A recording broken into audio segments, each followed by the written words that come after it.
দর্শক আমন্ত্রণ জানাচ্ছি এটিএন নিউজের সাপ্তাহিক আয়োজন পপুলার লাইফ ইন্স্যুরেন্স কোম্পানি লিমিটেড বিস্টক অনুষ্ঠানে।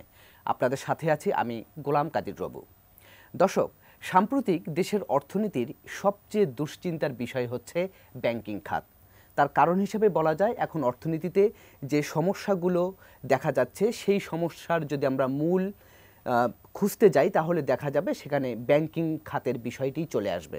বিশেষ করে তারল্য সংকট, উচ্চ ব্যাংক ঋণ সুদের হার, ডলারের উচ্চ মূল্য এবং সেই সঙ্গে নামে বেনামে যে খেলাপি ঋণ রয়েছে, সব মিলে ব্যাংকিং খাতে মানুষের যে একটা অনাস্থা, সেই বিষয়টি আসলে অর্থনীতির সবচেয়ে দুশ্চিন্তার কারণ হয়ে দাঁড়িয়েছে। কিন্তু ঠিক এরকম একটি বৈরী সময়ের মধ্যে বাংলাদেশের সবচেয়ে বড় বাণিজ্যিক ব্যাংক সোনালী ব্যাংক পিএলসি তার চলতি বছরের প্রথম 6 মাসে সবচেয়ে বেশি অর্থাৎ রেকর্ড মুনাফা অর্জন করেছে। কিন্তু কিভাবে সেটি সম্ভব হলো, আমরা আজকের এই অনুষ্ঠানে সেই বিষয়টি আলোচনা করব। সেই সঙ্গে আমাদের আলোচনায় আরও উঠে আসবে সোনালী ব্যাংকের নানা অর্জন এবং অগ্রযাত্রার নানা দিকও। আমাদের সঙ্গে অতিথি হিসেবে আছেন সোনালী ব্যাংকের প্রধান নির্বাহী কর্মকর্তা মোহাম্মদ আফজাল করিম। জনাব আফজাল করিম, আপনাকে স্বাগত জানাচ্ছি আমাদের এই আলোচনায়। ধন্যবাদ আপনাকে। জি, আমরা আপনার সঙ্গে আলোচনায় যাওয়ার আগে একটু সোনালী ব্যাংকের একটু প্রধান সূচকগুলো আমরা একটু দর্শককে একটু জানাতে চাই। দর্শক, আমরা যে কথাটি বলছিলাম যে সোনালী ব্যাংক হচ্ছে দেশের সবচেয়ে বড় বাণিজ্যিক ব্যাংক এবং যে ব্যাংকটির শাখা বাংলাদেশের সব ব্যাংকগুলোর চেয়ে সবচেয়ে বেশি এবং 1232টি শাখা রয়েছে, তার মধ্যে বিদেশি শাখাও রয়েছে 2টি। এবং পাশাপাশি আরেকটি বিষয় বলি যে আমানত সংগ্রহের দিক থেকেও কিন্তু সোনালী ব্যাংক সবচেয়ে শীর্ষে এবং আমানতের পরিমাণ যদি এখন আমরা দেখি তাহলে প্রায় 1,59,000 কোটি টাকার মতো আমানত এবং ঋণ রয়েছে, দেয়া হয়েছে প্রায় 99,000 কোটি টাকার মতো ঋণ দেয়া হয়েছে। এমনকি ঋণ আদায়ের অগ্রগতিও ভালো। প্রথম 6 মাসে ক্যাশ ব্যাংকটি সংগ্রহ করেছে 293 কোটি টাকা। আর প্রফিটের কথা তো আগেই বললাম, সেটি হচ্ছে প্রথম 6 মাসে 2,252 কোটি টাকা প্রফিট করেছে। আর সোনালী ব্যাংক বাংলাদেশের সবচেয়ে বড় বাণিজ্যিক ব্যাংক হিসেবে বিভিন্ন রকমের সেবা দিয়ে যাচ্ছে। বিশেষ করে সোনালী ই সেবা রয়েছে, তাদের ই ওয়ালেট রয়েছে, অর্থাৎ অ্যাপস থেকেও কিন্তু সোনালী ব্যাংকে লেনদেন করা যায় এবং সেখানে হিসাব খোলা যায় এবং একজন গ্রাহক সমস্ত ধরনের ব্যাংকিং কার্যক্রম পরিচালনা করতে পারেন। আরেকটি বিষয়, সোনালী ব্যাংক যে সিএসআর কার্যক্রম পরিচালনা করে এবং সরকারের যে বিভিন্ন রকমের ভাতা রয়েছে, পেনশন এবং সরকারের ট্রেজারি কার্যক্রমও কিন্তু এই সোনালী ব্যাংক তার পরিচালনা করে থাকে। তো সব কিছু মিলে আসলে সোনালী ব্যাংক বাংলাদেশের মানুষের একেবারে দ্বার প্রান্তের ব্যাংক এবং আমরা যদি আর্থিক অন্তর্ভুক্তিকরণের কথা যেটি আমরা বলি সেক্ষেত্রে সোনালী ব্যাংকের ভূমিকায় সবচেয়ে অগ্রগণ্য। তো আমরা এখন সরাসরি আপনার সঙ্গে আলোচনায় একটু যেতে চাই। সেটি হচ্ছে এই যে আমি যে কথাটি বলছিলাম যে দেশের ব্যাংকিং খাতে এখন নানা সমস্যা, বিশেষ করে খেলাপি ঋণ, উচ্চ সুদের হার, ডলারের উচ্চ মূল্য, তারল্য সংকট, ঠিক এই রকম একটা কি বলবো কঠিন সময়ে সোনালী ব্যাংক যে ভালো সাফল্য অর্জন করেছে সেটার পেছনে আসলে কোন কোন বিষয়গুলো কাজ করেছে? ধন্যবাদ আপনাকে। আসলে প্রথমত আমি বলবো যে একটা দেশের ইকোনমিতে ব্যাংকিং সেক্টরের ভূমিকা অপরিসীম। জি, আমরা যদি বলি একটা দেশের ইন্ডাস্ট্রিয়ালাইজেশন, এক্সপোর্ট, ইম্পোর্ট, আপনার আপনার যে কোনো ধরনের আপনার ইম্পোর্ট সেটেলমেন্ট সবগুলোই কিন্তু ব্যাংকের মাধ্যমে হয়। জি, তো স্বাধীনতা পরবর্তী সময়ে আমাদের দেশের ব্যাংকিং সেক্টরের অনেক গ্রোথ হয়েছে। এই মুহূর্তে আমাদের ব্যাংকিং সেক্টরের টোটাল ডিপোজিটের অ্যামাউন্ট হচ্ছে প্রায় 16 লক্ষ কোটি টাকার বেশি। আমাদের লোনের আউটস্ট্যান্ডিং 15 লক্ষ কোটি টাকার অধিক। পাশাপাশি খেলাপি ঋণও বেড়েছে। তো ব্যাংকিং সেক্টরে একটা বড় লিগাসি হচ্ছে খেলাপি ঋণ। এই খেলাপি ঋণটা যাতে কোনো অবস্থাতেই না বাড়ে এবং নতুন করে খেলাপি না হয়। তা আমরা কিন্তু আমাদের ব্যাংকে প্রথমেই আমি জয়েন করেছি 2022-এর আগস্টে।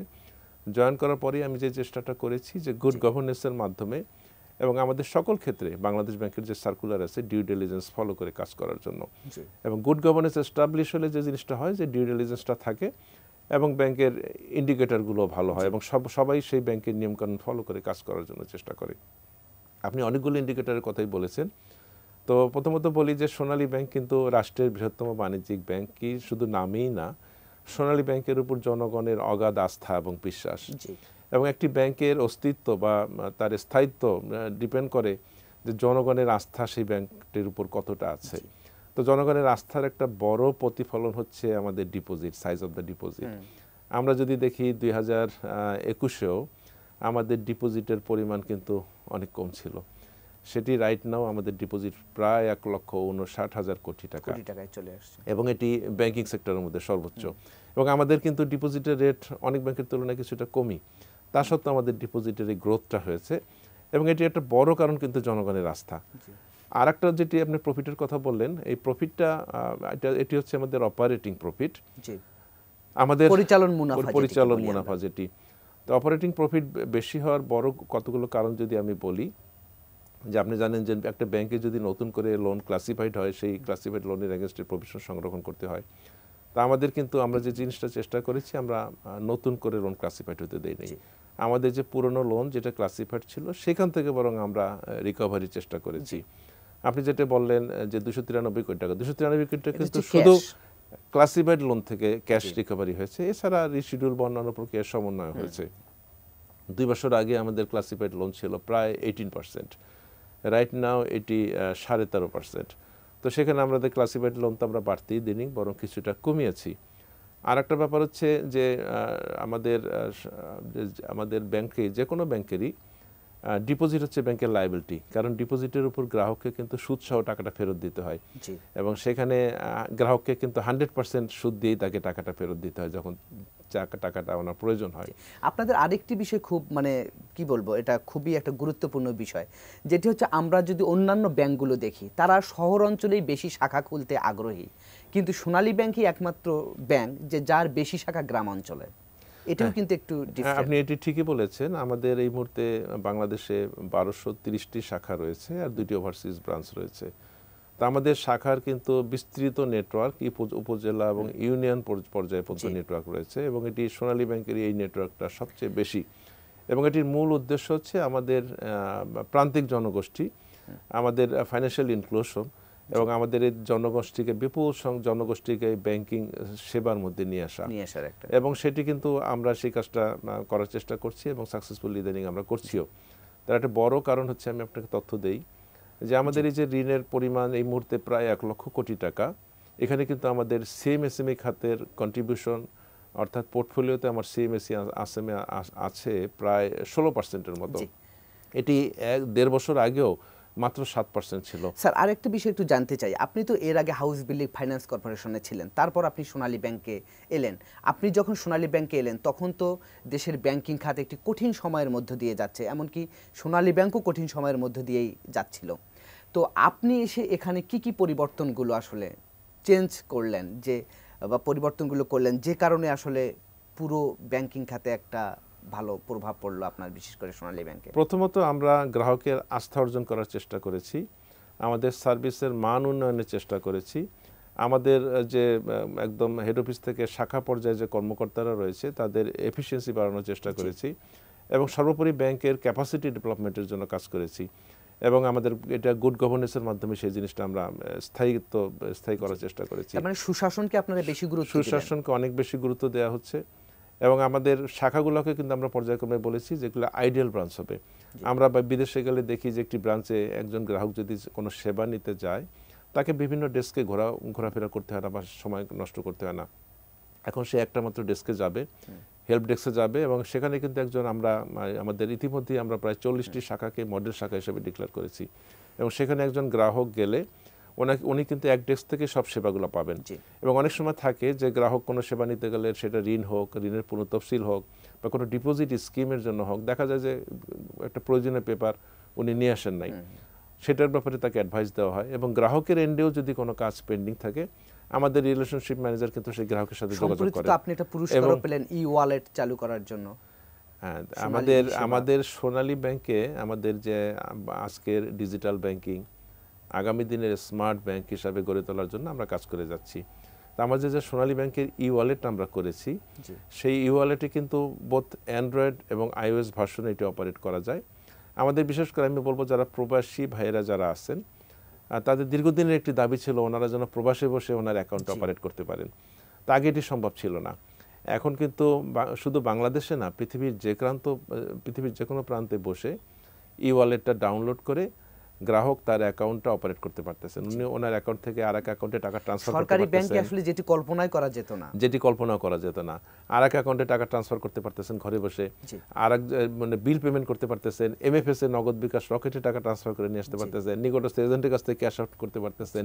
এই সুবিধাগুলো এখন শুধু দেশে না, বিদেশ থেকেও করতে পারতেছে। জি, তার মানে ডিজিটাল ব্যাংকিং এর ক্ষেত্রে সোনালী ব্যাংক একটা বড় ভূমিকা পালন করছে, অনেক বড়। আরও যদি আমি বলি যে সাম্প্রতিক আমাদের যে স্মার্ট সার্ভিসগুলো আমরা দিয়েছি, যে বলা হচ্ছে যে পেপারলেস ব্যাংকিংয়ের জন্য কিন্তু অনেক সময় দেখা যায় যে গ্রাহককে চেক দিয়ে ক্যাশ উত্তোলন করতে হয়।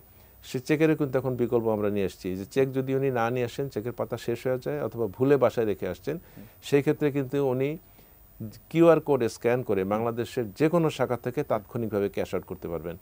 তো সেক্ষেত্রে ওনার চেক বই ক্যারি করার কোনো দরকার নাই। আরেকটি আমরা গত নভেম্বরে করলাম, যে অ্যাপস ভিত্তিক যে রেমিটেন্স প্রেরণের সুবিধা।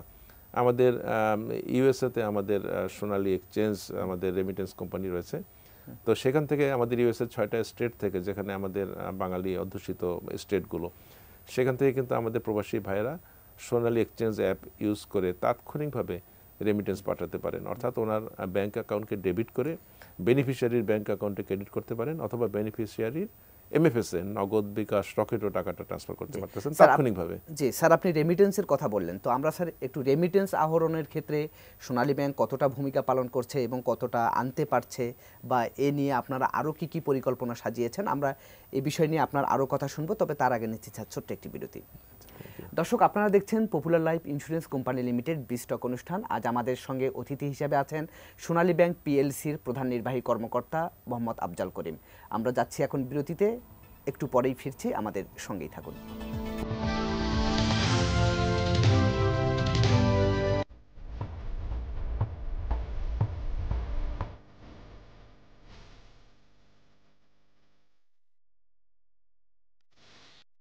দর্শক, বিরতির পর আমরা আবারও ফিরে এলাম পপুলার লাইফ ইন্স্যুরেন্স কোম্পানি লিমিটেড বিস্টক অনুষ্ঠানে। আজ আমরা আলোচনা করছি দেশের ব্যাংক ব্যবস্থার নানা দিক নিয়ে, এবং সেই সঙ্গে দেশের প্রধান বাণিজ্যিক ব্যাংক সোনালী ব্যাংকের নানা বিষয় নিয়ে আমরা আলোচনায় আজ করছি। আমাদের সঙ্গে অতিথি হিসেবে আছেন সোনালী ব্যাংকের প্রধান নির্বাহী কর্মকর্তা মোহাম্মদ আফজাল করিম। জনাব আফজাল করিম, আপনাকে আরেকবার স্বাগত জানাচ্ছি। জি, আমি বিরতির আগে আপনাকে একটি প্রশ্ন করেছিলাম বা একটু জানতে চাচ্ছিলাম, যে সেটি হচ্ছে যে এই যে রেমিটেন্স আহরণের কথা আপনি বললেন, যে রেমিটেন্সের ক্ষেত্রে প্রবাসীদের জন্য আপনারা নানা রকমের সুযোগ সুবিধা এখন দিচ্ছেন, তো সেক্ষেত্রে রেমিটেন্স আহরণের ক্ষেত্রে সোনালী ব্যাংকে কেন আমরা তাকে আরও বেশি ভূমিকায় পাচ্ছি না? না, রেমিটেন্স আহরণের ক্ষেত্রে আপনি জানেন যে আমাদের কিন্তু, আমি যদি বলি অ্যাজ এ হোল, আমাদের কান্ট্রি রেমিটেন্স কিন্তু যথেষ্ট গ্রোথ আছে। আমাদের এই 23-24 অর্থবর্ষেরও আমাদের রেমিটেন্স এসছে $23.5 বিলিয়ন মতো, যেটি ইতিপূর্বের 2 বছরের তুলনায় বেশি। তো রেমিটেন্স আমাদের যথেষ্ট গ্রোথ আছে। তো আমাদের দুটি সংগঠন আছে, আপনি নিশ্চয়ই জানেন, একটি হচ্ছে বাফেদা আর একটি হচ্ছে এবিবি। তো আমি বাফেদার চেয়ারম্যান হিসেবে দায়িত্ব পালন করি। তো আমরা কিন্তু শুরু থেকেই, অর্থাৎ 2022 থেকে আমরা রেমিটেন্স আমাদের ইন্ডিভিজুয়ালি কোনো ব্যাংক হিসাবে চিন্তা না করে অ্যাজ এ হোল কান্ট্রি যাতে ম্যাক্সিমাম রেমিটেন্স পেতে পারে সেই ব্যাপারে আমরা কাজ করেছি। আমি 2-3টা উদাহরণ দেব। তার মধ্যে একটি হচ্ছে যে আমরা প্রথমেই যে কাজটা করলাম, যে রেমিটেন্স যারা পাঠাবেন তাদেরকে ব্যাংক একটা কমিশন নিত, রেমিটেন্স হাউসগুলো ব্যাংকের, সেই কমিশনটা ফ্রি করে দিলাম। যে রেমিটেন্স পাঠান, আপনাকে কোনো কমিশন দিতে হবে না, 1 পয়সাও কমিশন দিতে হবে না। এটি একটি করলাম।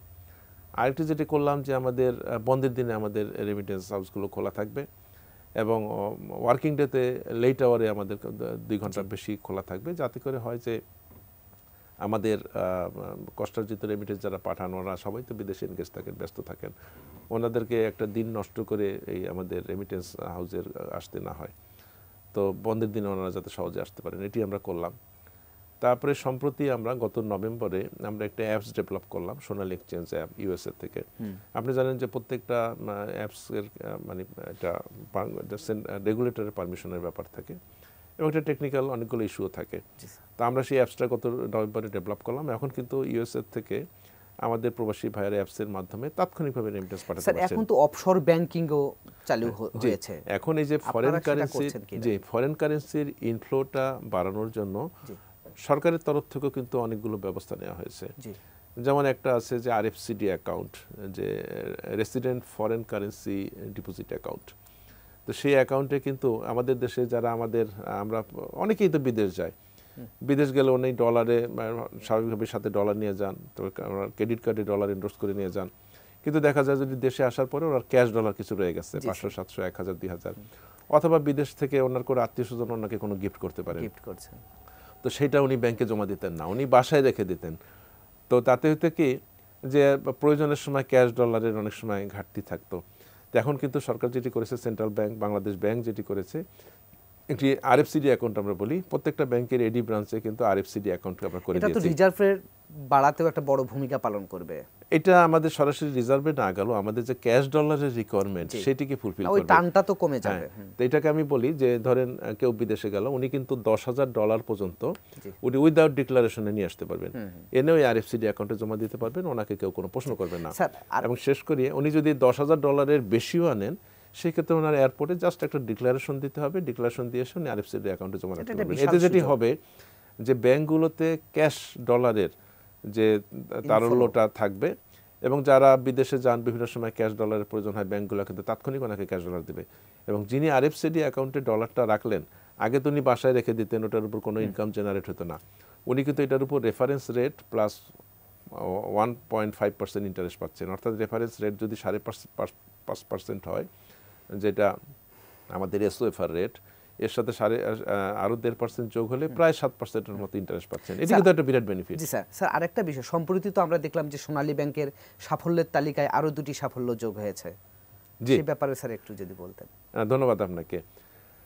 সম্প্রতি আমরা আমাদের যে ই ওয়ালেটটা আছে, ই ওয়ালেটটা কিন্তু আমাদের ব্যাংকিং সেক্টরে বেস্ট ইনোভেশন অ্যাওয়ার্ড হিসাবে স্বীকৃতি পেয়েছে। আমাদের ব্যাংকগুলোর মধ্যে প্রত্যেক ব্যাংকেই আমাদের সেবার মান এবং কত সহজে আমরা সেবা সহজীকরণ করতে পারি, আমাদের গ্রাহককে কত কমফোর্ট দিতে পারি সেবা দেওয়ার ক্ষেত্রে, সেই বিষয়গুলোর ক্ষেত্রে ইনোভেশন প্রচেষ্টাটা থাকে এবং একটা কম্পিটিশন হয়। তা আমাদের যে সোনালী ই ওয়ালেট যে আমাদের অ্যাপসটা আছে, সেই অ্যাপসটা অনেক ইউজার ফ্রেন্ডলি, এবং এটি দিয়ে কিন্তু আমাদের গ্রাহকরা শুধু দেশে না বিদেশে গেলেও ট্রানজ্যাকশন করতে পারতেছেন। ইভেন এয়ারলাইন্সে বসেও উনি যদি বিদেশ ভ্রমণে থাকেন এয়ারে, তখনও কিন্তু এই অ্যাপসটা ইউজ করতে পারতেছেন। এটা একটা বিরাট সুবিধা। তো এবং এটি বহুমুখী এটি ব্যবহার আছে, বিল পেমেন্ট থেকে শুরু করে। এটি এবার বেস্ট ইনোভেশন অ্যাওয়ার্ড হিসাবে স্বীকৃতি পেয়েছে। আর একটা হচ্ছে যে আমাদের সরকারের সাথে আমাদের একটা চুক্তি হয়, যে অ্যানুয়াল পারফরমেন্স এগ্রিমেন্ট, এবং ওখানে অনেকগুলো ইন্ডিকেটর থাকে এবং টার্গেট থাকে, সেটার অ্যাচিভমেন্টের উপরে কম্পিটিশন হয় ব্যাংকগুলোর মধ্যে। সেখানে কিন্তু সোনালী ব্যাংক এবারও ফার্স্ট হয়েছে এপিএতে, এবং আমাদের যে কোনো সময়ের তুলনায় এই নাম্বারটা ছিল সর্বোচ্চ। এটি আউট অফ 100 আমাদের স্কোর ছিল 98.45, এবং আমাদের স্কোর করে আমরা এবারও প্রথম হয়েছি। স্যার আরেকটি বিষয় জানতে চাই যে সোনালী ব্যাংকের যেমন একটা কথা আছে না, চাঁদেরও কলঙ্ক আছে, ঠিক সেরকম সোনালী ব্যাংকেরও একটি কলঙ্ক হচ্ছে হলমার্ক কেলেঙ্কারি। যদিও আপনারা সেখান থেকে অনেকখানি বেরিয়ে আসতে পেরেছেন, তারপর আসলে মানুষ জানতে চায়, বা আমরাও অনেক সময় সাংবাদিকরা রিপোর্ট করি, আমরাও অনেক সময় জানতে চাই, সেটি হচ্ছে যে হলমার্ক থেকে আপনারা তাদের অর্থ উদ্ধারটা কত দূর, মানে সবশেষ অগ্রগতি কীরকম? হ্যাঁ, হলমার্ক কেলেঙ্কারির পরে আমি আসার পরে যে জিনিসটা আমরা করলাম সেটি হচ্ছে যে আমাদের হলমার্কের বিভিন্ন জায়গায় কিন্তু তাদের সিকিউরিটি বা আমাদের ল্যান্ড আছে আমাদের কাছে মর্টগেজ করা, এগুলোকে আইডেন্টিফাই করা, এগুলোকে ডিমার্কেট করা, এবং কোনো কোনো ক্ষেত্রে মূল দলিল যেটি উত্তোলন করা হয় নাই সেটি রেজিস্ট্রি অফিস থেকে আমরা মূল দলিল উত্তোলন করেছি, এবং মামলা যেটি ছিল কোর্টে সেটিকে আমরা এক্সপিডাইট করেছি। এবং ইতিমধ্যেই কিন্তু মামলার যথেষ্ট অগ্রগতি হয়েছে। যেহেতু এটি মামলা কোর্টে মামলা বিচারাধীন আছে, এটিতে আমরা হঠাৎ করে চাইলেও আমার কোর্টের বাইরে আমি কোনো সিদ্ধান্ত নিতে পারছি না, এবং মামলার যথেষ্ট অগ্রগতি আছে। এবং হোপফুলি এই যে আমাদের এই 2024 সালে আপনার কোনো দৃশ্যমান অগ্রগতি দেখতে পারবেন, আমরা আশা করছি। তাদের কিছু মূল্যবান জায়গা আছে, সেটি আমরা এই বছরই কোর্টের মাধ্যমে নিলাম প্রক্রিয়ার মাধ্যমে বিক্রি করতে পারবো, এবং সেখানে বেশ কিছু টাকা রিকভারি হবে। এবং এটি খুবই আশাবাঞ্জক যে আমাদের মামলা যথেষ্ট বাইদিষ্টমে অগ্রগতি হয়েছে, এবং হলমার্কের ক্ষেত্রে আমাদের রিকভারির ক্ষেত্রে ব্যাংকের একটা ভালো অগ্রগতি এই বছরই আমরা দেখতে পাবো। স্যার আরেকটি বিষয়, যেহেতু হলমার্কের প্রসঙ্গ চলে আসলো, সেই ক্ষেত্রে একটু খেলাপি ঋণ নিয়েও একটু কথা বলি। সেটি হচ্ছে যে খেলাপি ঋণ আদায়ের ক্ষেত্রে আপনারা সাফল্য দেখাচ্ছেন, আমরা দেখছি যে সবশেষ প্রথম 6 মাসের যদি হিসাব আমরা দেখি যে 293 কোটি টাকা আপনারা ক্যাশ সংগ্রহ করেছেন। তো কিন্তু শীর্ষ 20 খেলাপির কাছ থেকে ঋণ আদায়ের ক্ষেত্রে আপনাদের অগ্রগতিটা কেমন? দেখেন শীর্ষ 20 যে তালিকাটা আছে সেটা কিন্তু মানে ফিক্সড কোনো তালিকা না। জি স্যার, শীর্ষ 20 থেকে শীর্ষ 20 না ওঠানামা করে কি, আজকে যিনি শীর্ষ 20 তালিকার মধ্যে আছেন উনি যদি ডাউন পেমেন্ট দিয়ে দেন অথবা রিশিডিউল করে রেগুলারাইজ হন, উনি কিন্তু শীর্ষ 20 থেকে বেরিয়ে আসতেছে। যেমন আমাদের শীর্ষ 20 থেকে, আমি নাম বলতে চাচ্ছি না, 20টা যে শীর্ষ 20 ক্লাবে আছে আমাদের, কিন্তু এই গত ডিসেম্বরের দিকেই একজন কিন্তু তালিকা থেকে বেরিয়ে আসছেন এবং সেটা তার কিন্তু রিকভারি আছে এবং সেটি গত বছরের রিকভারিতে চলে গেছে, ওঠানামা করছে। শীর্ষ 20 থেকে কেউ যদি রিশিডিউল করে বা রেগুলারাইজ হয়ে তাহলে রেগুলার করেন, উনি কিন্তু তালিকা থেকে বেরিয়ে যাচ্ছেন, এক্সিট হচ্ছেন, আরেকজন নতুন ইন করতেছে। কাজেই এটা ফিক্সড কোনোই না। আর একটা যেটা হচ্ছে যে কিছু কিছু যেমন হলমার্ক বললেন, সেই এটা তো কিছুটা লিগাসি আছেই, তো সেটা আমি যেটা বললাম যে এখানে আমরা আমাদের যথেষ্ট আলাদাভাবে আমাদের সুপারভিশন মনিটরিংটা আছে, আমাদের মামলার আমাদের অ্যাডভোকেটকে দেওয়া আছে এবং আমাদের যে লিগাল ডিপার্টমেন্টের ইনচার্জ উনি এটা মনিটর করতেছেন এবং আমি নিজেও এটি প্রতি মাসে একবার করে ফলো আপের মধ্যে রেখেছি, যার ফলে কিন্তু আমাদের প্রোগ্রেস যথেষ্ট হচ্ছে এবং আমি আশা করছি যে এই বছরই আমাদের এখানে দৃশ্যমান কোনো ভালো অগ্রগতি আমরা দেখতে পাবো। তবে স্যার এটা ঠিক যে সোনালী ব্যাংকের এই ঘটনা, সোনালী ব্যাংকের যে হলমার্ক কেলেঙ্কারির পরে আর কিন্তু বড় ধরনের কোনো নেতিবাচক কথা কিন্তু শোনা যায়নি, এটা ঠিক না? আমি যেটি প্রথমেই বললাম যে আমাদের গুড গভর্নেন্সটা আমরা এস্টাবলিশ করার জন্য আমরা সর্বতভাবে চেষ্টা করছি, যার ফলে সবাই কিন্তু এখন সচেতন যাতে করে ডিউ ডিলিজেন্সটা ফলো করা হয় এবং ব্যাংকের কাজই কিন্তু আমানত সংগ্রহ করা এবং ঋণ দেয়া। তো আমরা কিন্তু ঋণ দিচ্ছি, আমাদের যথেষ্ট ঋণের গ্রোথ হয়েছে এবং আমাদের যেটি বললাম আমাদের সিএমএসএমই খাতে আমাদের টোটাল লোনের পোর্টফোলিওতে যেখানে 7% ছিল সেটি এখন প্রায় 16% উন্নীত হয়েছে। অর্থাৎ আমাদের ছোট ছোট লোন, আমাদের প্রান্তিক উদ্যোক্তা যারা পুঁজির অভাবে তাদের ব্যবসা কার্যক্রম বিস্তার করতে পারছিলেন না বা পরিচালনা করতে পারছিলেন না, তাদেরকে কিন্তু আমরা দিচ্ছি। আরেকটি আপনি বললেন সুদের কথা, যে হাই রেট অফ ইন্টারেস্ট। তা আমাদের যে হাই রেট অফ ইন্টারেস্ট এটা কিন্তু ঠিক না, কারণ আমাদের পৃথিবীতে কোনো ইকোনমিতেই পারমিট করে না ইনফ্লেশনের চাইতে রেট অফ ইন্টারেস্ট কম হওয়াতে। আমাদের সোনালী ব্যাংকে যদি আমরা এখন বলি, আমাদের সর্বোচ্চ ইন্টারেস্টের রেট হচ্ছে 13%-এরও নিচে, 12.9। আবার বাংলাদেশ ব্যাংকের অনেকগুলো রিফাইন্যান্স স্কিম আছে। আমাদের যে প্রায়োরিটি সেক্টরগুলো আছে, ধরেন এগ্রিকালচার সেক্টর, তারপরে আমদানি বিকল্প শস্য, সেখানে 4% রেট অফ ইন্টারেস্ট আমরা লোন দিতে পারি। তারপরে আমাদের মহিলা উদ্যোক্তা যারা আছেন তাদেরকে আমরা 7% সুদে ঋণ দিতে পারি। আমাদের সিএমএসএমই খাতে বাংলাদেশ ব্যাংকের যে রিফাইন্যান্স স্কিম আছে সেখানে আমরা 7% সুদে ঋণ দিতে পারি। সুতরাং সাবসিডাইজড রেটে আমাদের প্রান্তিক উদ্যোক্তা, প্রান্তিক জনগোষ্ঠী, তাদের কিন্তু প্রচুর স্কিম আছে ঋণ দেওয়ার। স্যার আরেকটা বিষয় একটু জানতে চাই, সেটি হচ্ছে যে স্যার এখন তো দেশের অনেকগুলো বেসরকারি ব্যাংক এবং আমরা জানি যে দ্রুত সেবা পাওয়ার ক্ষেত্রে এবং কি কোনো রকমের হয়রানি যাতে মানুষ কম পায় সেজন্যই তো মানুষ বেসরকারি ব্যাংকের দিকে যায়। তো বেসরকারি ব্যাংকগুলোর সাথে তো সরকারি ব্যাংকগুলো সবসময় প্রতিযোগিতা করে বা করতে হচ্ছে সময়ের পরিবর্তনের সঙ্গে সঙ্গে। তো সেক্ষেত্রে স্যার আগামীতে সোনালী ব্যাংক এই জায়গাতে কি কি পরিবর্তন আনবে বা এই জায়গায় আপনারা কি পরিকল্পনা করছেন যে আরো বেশি প্রতিফল হওয়ার জন্য? আমরা আমাদের আগামী দিনের স্মার্ট বাংলাদেশের স্মার্ট ব্যাংক হিসাবে সোনালী ব্যাংকের যা যা করণীয় আমরা সবই করছি। আমি আপনাকে দু একটা তথ্য দেই যে গত বছরই মাননীয় প্রধানমন্ত্রী টাকা পে ডেবিট কার্ড উদ্বোধন করলেন এবং টাকা পে ডেবিট কার্ড হচ্ছে বাংলাদেশের নিজস্ব কার্ড। আমরা যত ধরনের কার্ড এতদিন ইউজ করেছি, আপনার ভিসা, মাস্টার, এমএক্স, এগুলো কিন্তু সবই বিদেশি কার্ড এবং এগুলোর ট্রানজ্যাকশন কস্ট অনেক বেশি এবং দিন শেষে বছর শেষে এই টাকাটা কিন্তু এই ট্রানজ্যাকশন কস্টটা কিন্তু আমাকে ডলারে রিপেমেন্ট করতে হয়। আমাদের যে টাকা পে ডেবিট কার্ড উদ্বোধন হলো এটা বাংলাদেশের নিজস্ব কার্ড, এখানে ট্রানজ্যাকশন কস্ট অনেক কম হবে এবং টাকাটা দেশের টাকা দেশেই থেকে যাবে। এবং এই টাকা পে ডেবিট কার্ড উদ্বোধন দিনে ডে ওয়ানে মাত্র সক্ষমতা বিবেচনায় 3টি ব্যাংক যুক্ত ছিল, তার মধ্যে একমাত্র সোনালী ব্যাংক আর 2টি বেসরকারি ব্যাংক যুক্ত ছিল।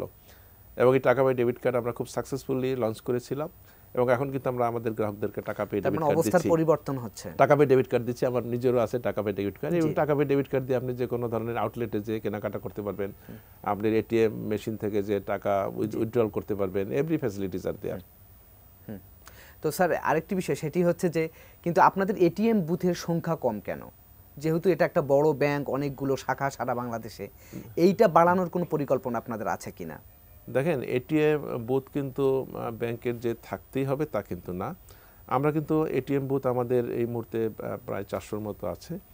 আমরা এটিএম বুথের সংখ্যা পর্যায়ক্রমে বাড়াচ্ছি যেখানে দরকার আছে এবং এখন নতুন কিন্তু এটিএম বুথ না দিয়ে আমরা চিন্তা করছি সিআরএম এ যাব। সিআরএম এ কিন্তু আপডেট ক্যাশ ডিপোজিট এবং উইথড্রল দুটি দিয়ে আছে। দুটোই সুবিধা। আরেকটা হচ্ছে যে বাংলাদেশ ব্যাংকের যে এনপিএসবি গেটওয়ে আছে, কমন যে payment gateway, national payment switch যেটি আছে, তাতে কিন্তু আমার ব্যাংকের গ্রাহক কিন্তু আরেক ব্যাংকের এটিএম কার্ড ইউজ করতে পারতেছে, কোনো অসুবিধা নাই। অথবা আরেক ব্যাংকের গ্রাহক এসে আমার ব্যাংকের এটিএম কার্ড ইউজ করতে পারতেছে। তো স্যার, আমরা আলোচনার প্রায় শেষ পর্যায়ে চলে এসেছি। আমার শেষ প্রশ্ন সেটি হচ্ছে যে সার্বিকভাবে আপনার আর কি বলার আছে, এবং সোনালী ব্যাংক নিয়ে আপনি যদি আরও কিছু দর্শকদের কিছু বলতে চান। না, প্রথমত সোনালী ব্যাংকের উপর দেশের জনগণের আস্থা যে রয়েছে, আমরা সেই আস্থাটা যেন বজায় থাকে, শুধু বজায় থাকে না, আরও বৃদ্ধি পায়, সেই লক্ষ্যে কাজ করে যাচ্ছি। এবং সোনালী ব্যাংকের উপর যে জনগণের আস্থা আছে, আমাদের ইন্ডিকেটরগুলো দেখলে সেটি বোঝা যায়। আমাদের ডিপোজিটের সাইজ কিন্তু সর্বোচ্চ, যেটি 2 বছর আগেও ছিল না। আরেকটি হচ্ছে যে আমাদের সার্ভিসের মান উন্নয়ন। আমাদের ব্যাংকে কেন গ্রাহক আসবে যদি সার্ভিস ভালো না হয়? সার্ভিসের মান উন্নয়নের জন্য কিন্তু আমরা প্রতিনিয়ত কাজ করে যাচ্ছি। এবং একটা সময় ছিল যে ব্যাংকে এসে গ্রাহকদেরকে লম্বা কিউ দিয়ে দাঁড়াতে হতো, টাকা উইথড্রল করতে হতো, আমাদের বিলের টাকা জমা দিতে হতো, সেটি কিন্তু এখন আর নাই সেই চিত্র। ওনারা ঘরে বসে এটি জমা দিতে পারছেন। একটা সময় মানুষের ধারণা ছিল যে সরকারি ব্যাংকগুলো বোধহয় খুব ট্র্যাডিশনাল কাজ করবে, গতানুগতিক কাজ করবে, সেখানে কোনো চেঞ্জ থাকবে না, সেখানে কোনো মডার্নাইজেশন থাকবে না, সেখানে কোনো স্মার্ট সার্ভিস থাকবে না। কিন্তু আমরা কিন্তু সেই কনসেপ্ট থেকে বেরিয়ে এসেছি। এবং ইতিমধ্যে আমি যেটা বললাম, আমাদের অনেকগুলো সার্ভিস আছে। আমাদের কিউআর ক্যাশ দিয়ে তারা আমাদের শেষ করতে হবে, নিয়ে আসতে পারতেছেন। আমাদের অ্যাপসের মাধ্যমে তারা দেশে এবং বিদেশে বসে অ্যাকাউন্ট অপারেট করতে পারতেছেন। সুতরাং স্মার্ট সার্ভিসের দিক থেকে সবগুলো। আর একটা হচ্ছে গভর্নমেন্টের যে প্রায়োরিটি সেক্টর রয়েছে, আমাদের সিএমএসি সেক্টরটা স্পেশালি আমাদের নারী উদ্যোক্তাদের জন্য, আমাদের নতুন কোনো ইনোভেশন যদি আইডিয়া থাকে সেই প্রকল্পে ফাইন্যান্স করার জন্য, সেগুলো কিন্তু আমরা করে যাচ্ছি। এবং ইতিমধ্যেই গত 1.5 বছরে আমাদের কিন্তু এখানে যথেষ্ট সাফল্য আছে। আমরা দ্বিগুণেরও বেশি আমাদের পোর্টফোলিওতে সিএমএসএমই খাতের অবদান বাড়িতে পেরেছি। স্যার, আমরা আলোচনার একেবারে শেষ পর্যায়ে চলে এসেছি। আপনাকে অসংখ্য ধন্যবাদ আমাদেরকে সময় দেওয়ার জন্য। ধন্যবাদ আপনাকে এবং এটিএম নিউজকে আমাকে আমন্ত্রণ জানানোর জন্য অনেক ধন্যবাদ। দর্শক, এই ছিল আজকের পপুলার লাইফ ইন্স্যুরেন্স কোম্পানি লিমিটেড বিস্টক অনুষ্ঠান। আগামীতে আবারও দেখা হবে অন্য কোনো বিষয় নিয়ে। সে পর্যন্ত ভালো থাকুন, সুস্থ থাকুন, এটিএন নিউজের সঙ্গেই থাকুন।